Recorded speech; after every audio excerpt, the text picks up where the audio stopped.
श्री शिवाय नमस्तुभ्यम। ओम नमः शिवाय। हर हर महादेव। आप सभी भक्तों को प्रदोष व्रत की बहुत बहुत शुभकामनाएं। आज चैत्र मास प्रदोष व्रत है और प्रदोष व्रत जिस वार को पड़ता है उसे उसी के नाम से जाना जाता है। इस वार का प्रदोष व्रत गुरुवार के दिन पड़ रहा है तो इसलिए इसे गुरु प्रदोष व्रत कहा जाएगा। जैसे एकादशी के व्रत में भगवान विष्णु की पूजा की जाती है, वैसे ही प्रदोष व्रत के दिन भगवान भोलेनाथ और माता पार्वती की पूजा की जाती है। यदि यह व्रत गुरुवार को पड़ता है तो उस दिन इसे गुरु प्रदोष व्रत कहा जाता है। गुरु प्रदोष में गुरु यानी बृहस्पति जी की और भगवान शिव जी की पूजा की जाती है। जिन जातकों की जन्म कुंडली में गुरु ग्रह दोष खराब अवस्था में बैठा हुआ है उन्हें गुरु प्रदोष व्रत विशेष रूप से करना चाहिए। इस व्रत के करने से उन्हें गुरु तथा भगवान शिव पार्वती का विशेष आशीर्वाद प्राप्त होता है। इस व्रत का पारण अगले दिन शिवलिंग पर जल चढ़ाने से होता है। भगवान बृहस्पति के लिए पीले रंग का विशेष महत्व है। उनकी पूजा के लिए पीले रंग की मिठाई, पीले रंग के वस्त्र, पीले रंग के फूल और फलों का उपयोग किया जाता है। पीला रंग आशा और खुशी को भी दर्शाता है। इस व्रत को करने वाले जातक स्वयं भी पीले कपड़े पहने तथा उस दिन पीले रंग का विशेष उपयोग करें। प्रदोष व्रत के दिन पीपल के पेड़ पर घी का दीपक जलाएं। पीपल के पेड़ को कुछ पीली मिठाई और कुछ पीले फूल, कपड़े, केसर या केवड़ा इत्यादि आदि अर्पित करें। घर के सभी समस्याओं से छुटकारा पाने के लिए 27 बार इस मंत्र का जाप करें। ओम कृष्णाय वासुदेवाय हरे परमात्मने प्रणतले केशम नाश गोविंदाय नमो नमः। इस प्रकार मंत्रों का अधिक से अधिक जाप करें।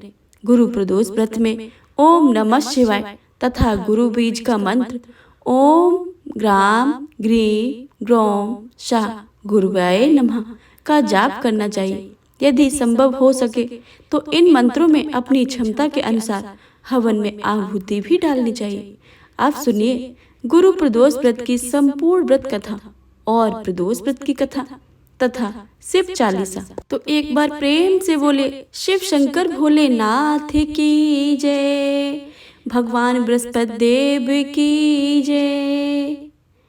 कथा के अनुसार एक बार इंद्र और वृत्रासुर ने अपनी अपनी सेना के साथ एक दूसरे से युद्ध किया।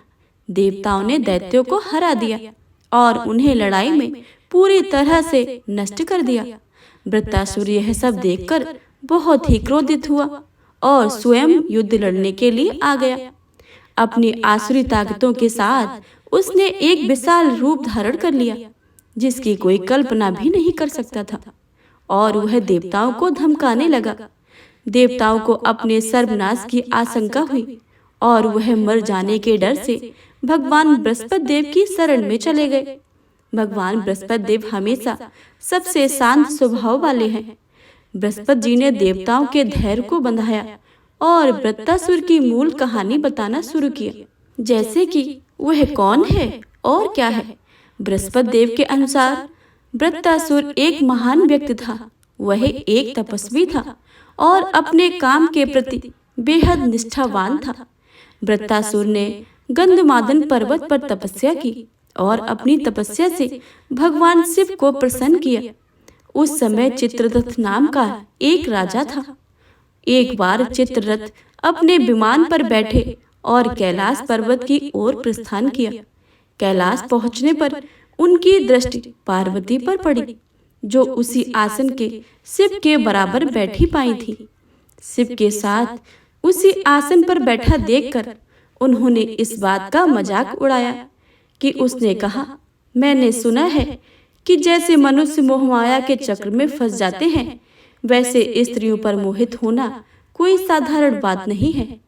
लेकिन उसने कभी ऐसा नहीं किया। अपने जनता में भरे दरबार में राजा किसी भी महिला को अपने बराबर नहीं बिठाते हैं। इन बातों को सुनकर भगवान शिव ने मुस्कुराते हुए कहा कि दुनिया के बारे में उनके विचार अलग हैं और काफी विविध हैं। शिव ने कहा कि उन्होंने दुनिया को बचाने के लिए जहर पी लिया। माता पार्वती उस पर क्रोधित हो गई।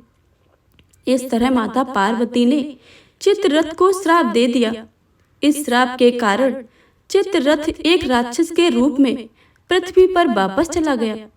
जगदम्बा भवानी के श्राप के कारण चित्ररथ का जन्म एक राक्षस योनि में हुआ। त्वष्टा ऋषि ने तपस्या की और वृत्तासुर का निर्माण किया। वृत्तासुर बचपन से ही भगवान शिव का अनुयायी था और जब तक इंद्र भगवान शिव और पार्वती को प्रसन्न करने के लिए बृहस्पति प्रदोष व्रत का पालन नहीं करते, उसे हराना संभव नहीं होगा। तत्पश्चात देवराज इंद्र ने गुरु प्रदोष व्रत का पालन किया और वे जल्द ही वृत्तासुर को हराने में सक्षम हो गए और स्वर्ग में शांति फिर से लौट आई। अतः हे महादेव, देवी पार्वती का आशीर्वाद प्राप्त करने के लिए प्रत्येक व्यक्ति को गुरुवार के दिन प्रदोष व्रत अवश्य करना चाहिए। हे भोलेनाथ, जैसे आपने देवराज इंद्र की सहायता की है, वैसे ही आपका व्रत करने वाले सब पर अपनी कृपा की दृष्टि बनाए रखना। तो एक बार प्रेम से बोलिए, शिव शंकर भोलेनाथ की जय, लक्ष्मी नारायण भगवान की जय। ओम नमः शिवाय। हर हर महादेव। हे प्रिय भक्तजनों, आइए अब सुनते हैं प्रदोष व्रत की दूसरी कथा। प्राचीन काल में एक गरीब पुजारी हुआ करता था। उस पुजारी की मृत्यु के बाद उसकी विधवा पत्नी अपने भरण पोषण के लिए पुत्र को साथ लेकर भीख मांगती हुई शाम तक घर वापस आती थी। एक दिन उसकी मुलाकात विदर्भ देश के राजकुमार से हुई, जो कि अपने पिता की मृत्यु के बाद दर दर भटकने लगा था। उसकी यह हालत पुजारी की पत्नी से देखी नहीं गई। वह उस राजकुमार को अपने साथ अपने घर ले आई और पुत्र के जैसे ही रखने लगी। एक दिन पुजारी की पत्नी अपने साथ दोनों पुत्रों को सांडिल्य ऋषि के आश्रम ले गई। वहां उसने ऋषि से शिव जी के प्रदोष व्रत की कथा एवं विधि सुनकर घर जाकर वह भी प्रदोष व्रत करने लगी। एक बार दोनों बालक वन में घूम रहे थे। उनमें से पुजारी का बेटा तो घर लौट आया, परंतु राजकुमार वन में ही रह गया। उस राजकुमार ने गंधर्व कन्याओं को कीड़ा करते हुए देखा। उनसे बात करने लगा। उस कन्या का नाम अंशुमति था। उस दिन वह राजकुमार घर देर से लौटा। राजकुमार दूसरे दिन फिर से उसी जगह पहुंच गया जहां अंशुमति अपने माता पिता से बात कर रही थी। तभी अंशुमति के माता पिता ने उस राजकुमार को पहचान लिया तथा उससे कहा कि आप तो विदर्भ नगर के राजकुमार हो ना, आपका नाम धर्मगुप्त है। अंशुमति के माता पिता को यह राजकुमार बहुत ही पसंद आया और उन्होंने कहा कि शिव जी की कृपा से हम अपनी पुत्री का विवाह आपसे करना चाहते हैं। क्या आप इस विवाह के लिए तैयार हैं? राजकुमार ने अपनी स्वीकृति दे दी तो उन दोनों का विवाह संपन्न हुआ। बाद में राजकुमार ने गंधर्व की विशाल सेना के साथ विदर्भ पर हमला किया और घमासान युद्ध करके विजय प्राप्त की तथा पत्नी के साथ राज्य करने लगा। वहां उस महल में वह पुजारी की पत्नी और पुत्र को आदर के साथ ले आया तथा साथ रखने लगा। पुजारी की पत्नी तथा पुत्र के सभी दुख व दरिद्रता दूर हो गई और वे सुख से अपना जीवन व्यतीत करने लगे। एक दिन अंशुमति ने राजकुमार से इन सभी बातों के पीछे का कारण और रहस्य पूछा। तब राजकुमार ने अंशुमति को अपने जीवन की पूरी बातें बताई और साथ ही गुरु प्रदोष व्रत का महत्व और व्रत से प्राप्त फल भी अवगत कराया। उसी दिन से प्रदोष व्रत की प्रतिष्ठा व महत्व बढ़ गया तथा मान्यता के अनुसार लोग यह व्रत करने लगे।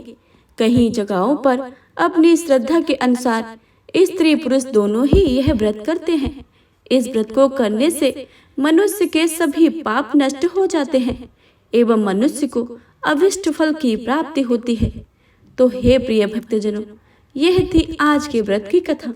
तो प्रेम से बोलिए शिव शंकर भोलेनाथ की जय, माता पार्वती की जय।